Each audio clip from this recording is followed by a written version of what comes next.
Welcome folks, it's the Painting Outlaw Studios, Dale here. So we're going to carry on with the Norse Dwarf painting guide. Now we did the hair last off. What we're going to do today is the metal trim on this helmet. Now this is going to be a learning curve for myself because I'm going to try something different.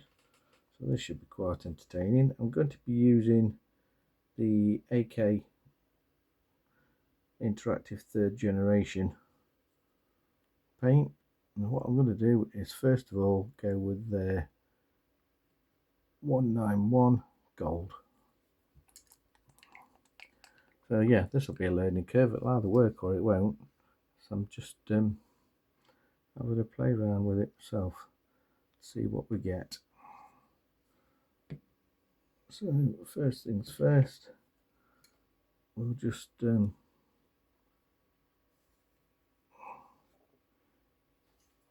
get everything blocked in with the gold. I've got to admit, the AK interactive paints are very nice. I've had them for a while, just not used them really on the channel, so I thought, you know what, we'll give them a blitz and you guys can see for yourself whether you agree with me or not. So just starting off with the top bit there of the helmet. They're pretty kind to your brushes as well, these paints are. So I mean, this brush is on its way out, so you'll just have to excuse me if you hear a slight junter and a grumble.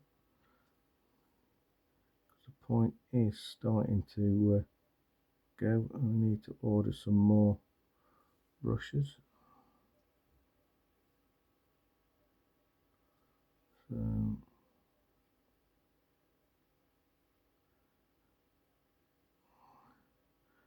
yeah, I'll probably go quiet from time to time where I'm just concentrating on the painting. So I'm sorry if I disappear off screen as well while painting. Again, it's to do with the way I sit painting, but I'll try and keep it in where I can. So I'm just working my way down towards the bottom, obviously trying not to catch any of the painting I've already done.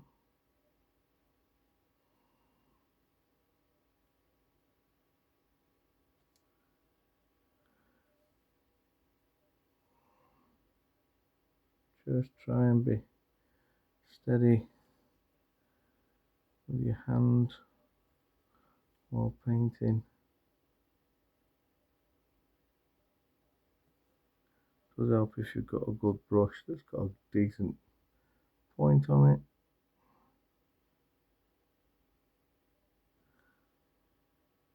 Unlike this one.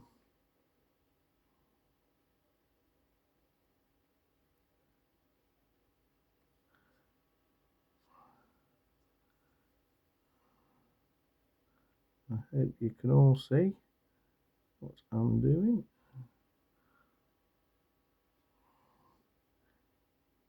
If not, I do apologise.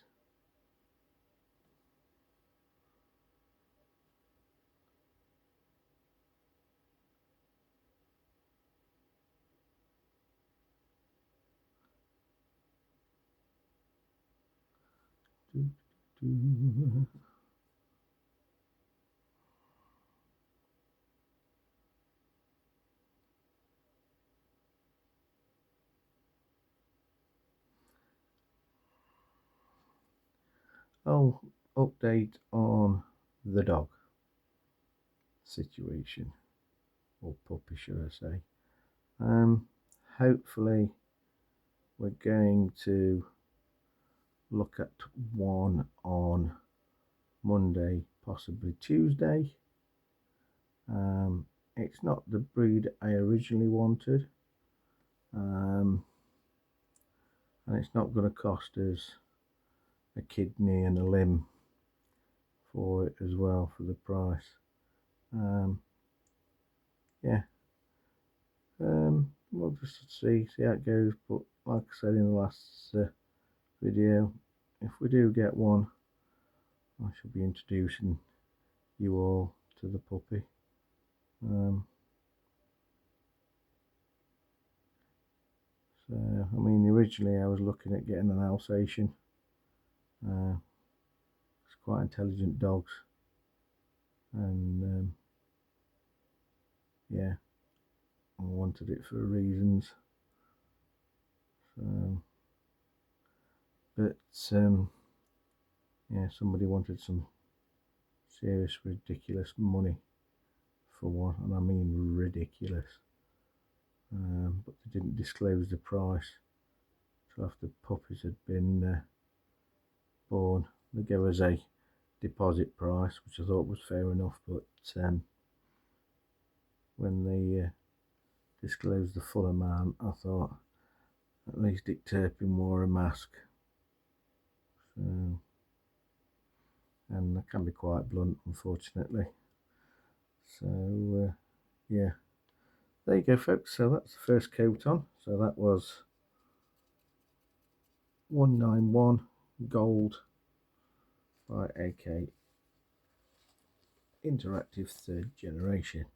So we're just going to wait for that to dry a bit. Now I'm going to try something a bit different. This is either going to work or it's not. So I need, when I can find it, where are you? Helium red wash from toothing coats, or you can use that Carabird Crimson. I'm also going to pick up Battle Mud wash.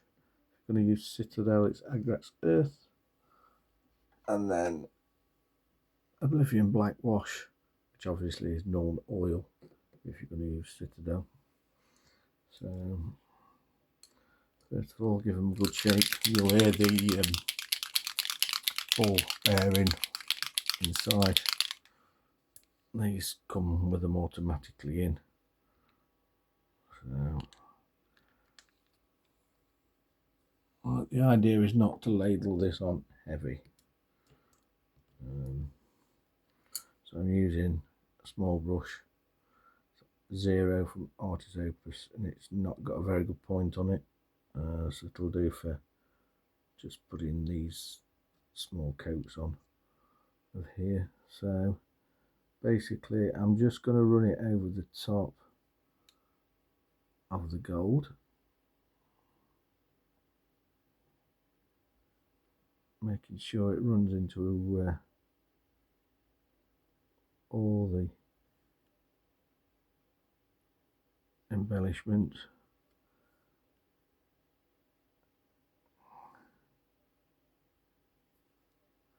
Yeah, just keep it controlled. That's why I'm using a small brush.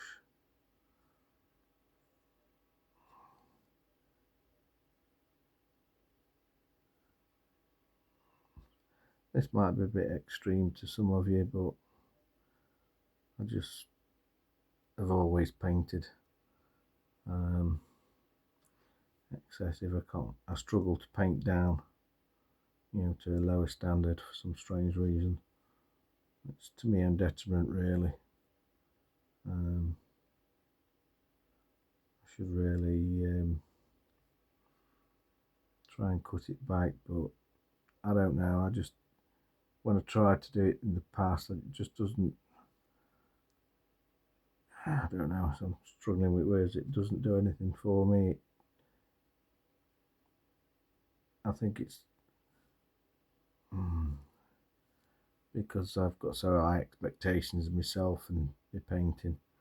I've just started painting to that level that I do. I'm not saying it's the best level, but yeah, it becomes a struggle to step down from that level. So as you can see, it's took it down. It's made it look a bit more reddish brown. not long before it dries, because they dry pretty quick if you use it pretty thin, these too thin coats. So we're just waiting for that to dry a bit. And the next colour obviously I'm going to pick is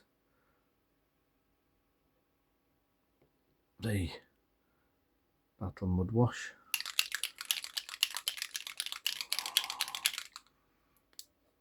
So if you trial it on heavy, it'll take quite a while to dry. I mean, that's not fully dry, but it's dry enough to do what I need to do.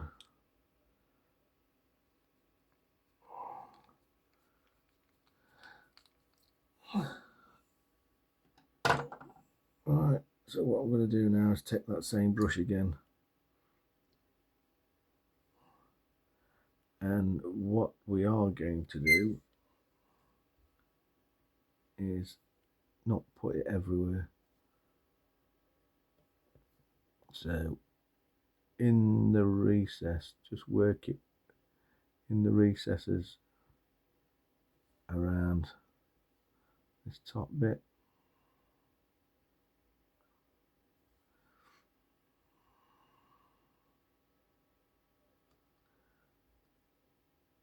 Then here where the two pieces of metal join, and just push it upwards underneath these rivets.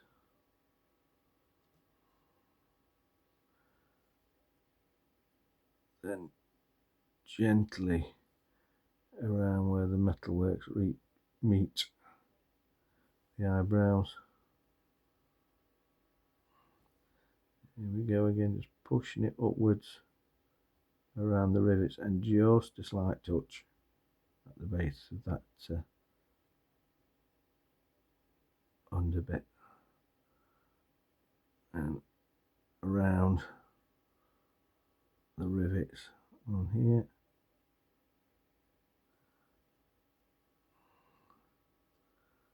If you're feeling confident, just gentle. I mean gentle. Try and keep a really good point if you can. Use a better brush than this, and just where the metal meets the trim, just run it gently into there and under that bit there. And there you go. It's just made it a little bit darker.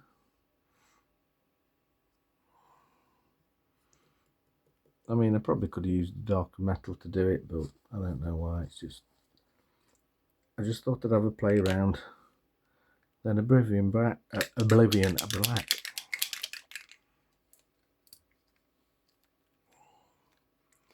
Probably covering everything with my hand.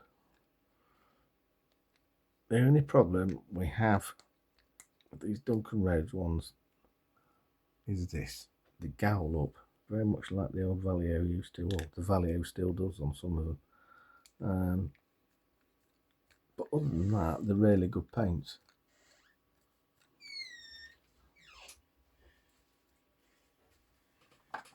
Yeah, other than that, they're really good paints. So, okay, we're going to take the black now.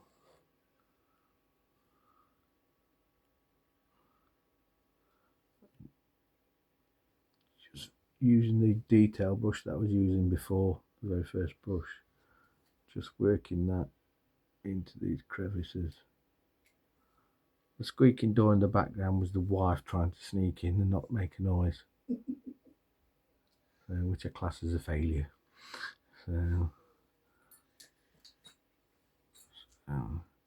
again, where it meets here, the two bits of metal meet, and there, possibly run it, if you've got a good point on your brush, under there.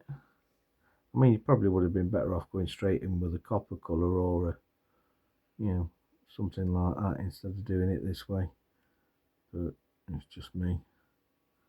So you can see there how the colours changed.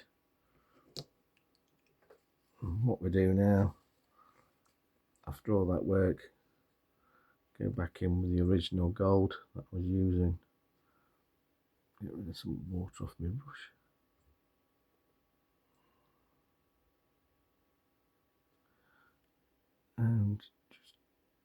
go around touching up, leaving all those recesses, those colours that we've put in, just touching up the higher points of the metalwork.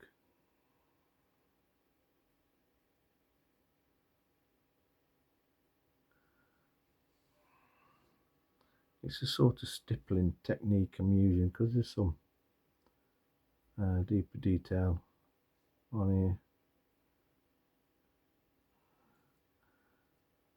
especially on the crest bit on top of the helmet. Don't forget you've got all these rivets and things, so try and get the individual rivets where you can, and then make sure you work around them as well. And that's the same all the way around the metalwork. If you wanted to, you could leave the rivets, paint around them.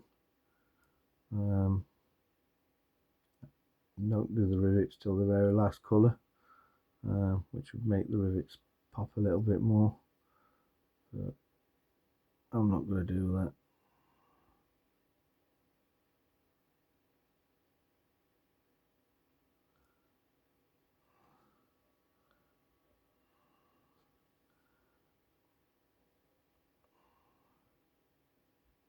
Like I say, you know, I'll go quiet when I'm concentrating.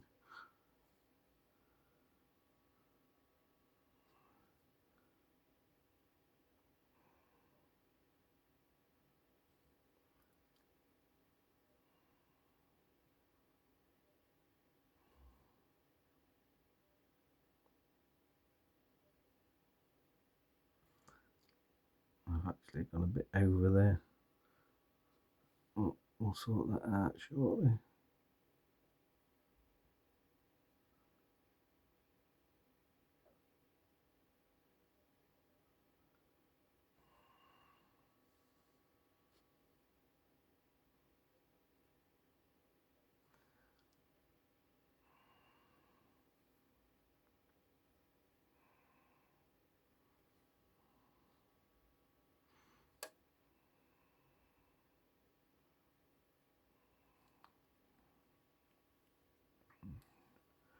Right, where I went over, we're just going to touch that up.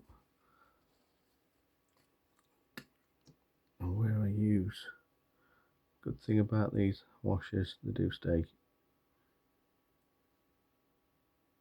pretty much liquidy for quite a while. I'm just going to use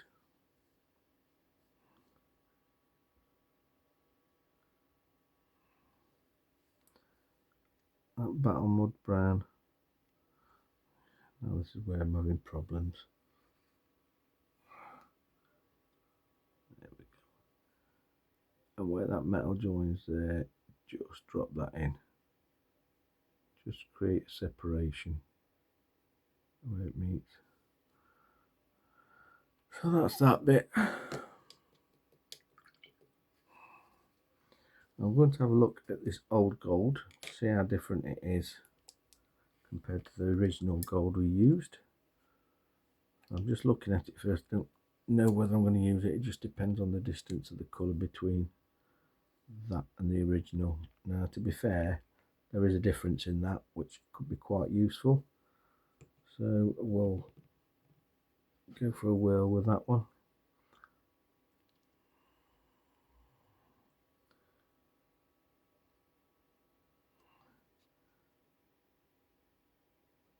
Not much of a difference, but I can make it pop again in a bit anyway.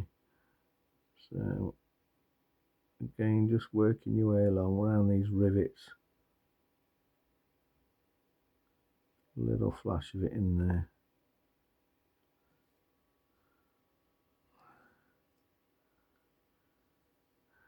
Yeah, there's not much of a difference in this, but it's all trial and error. There's nothing wrong with that, folks. Sometimes it's how you come across different ways of painting things. Yeah, ain't much difference, to be fair. Pop them rivets along the top edge.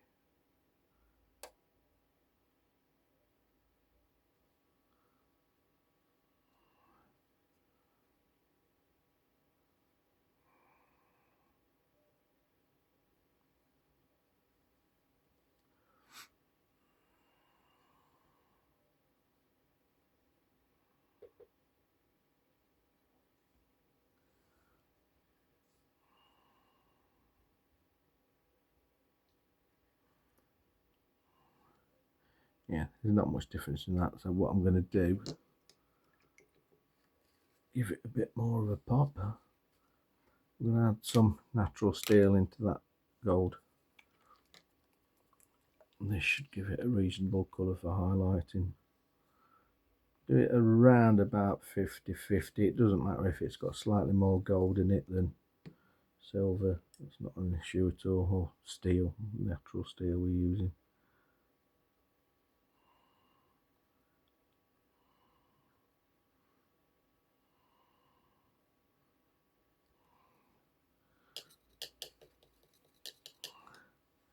This will be for the very extreme highlight.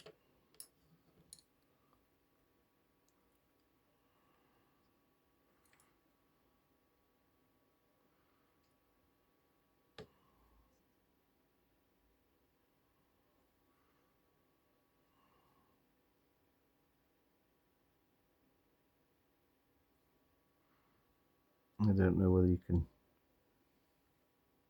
see that on camera, the difference in colour. There is.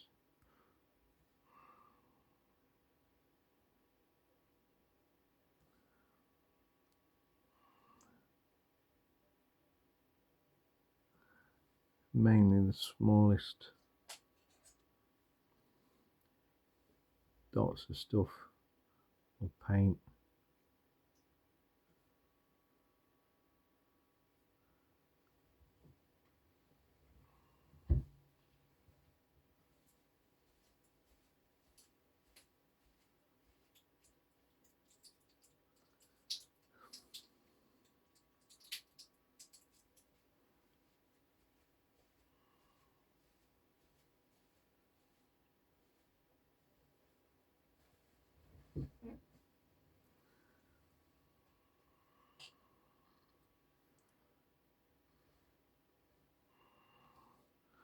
There we go. You probably can't tell, but there is a difference. If you want to take it a little bit more extreme, got your natural steel on its own, and this wants to be used very, very sparingly. There's a little dot at the top because that picks up the highlight more.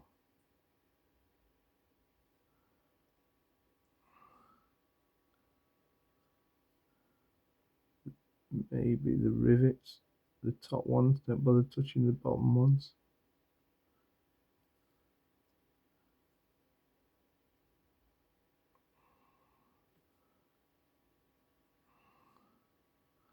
A little flash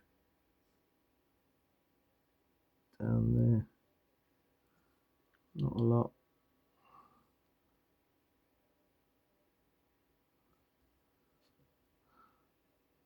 So there you go, folks. That's how we've done the trim. I'm not saying it's the best way, and it's been a learning curve for myself and you guys watching. So I hope you enjoyed that. So this is part number 6, I believe, of how to paint a Norse dwarf. So yeah, thanks very much for watching. If you haven't subscribed, please do. Like, share, and all that gumph would be much appreciated. Cheers, folks. Take care. Bye.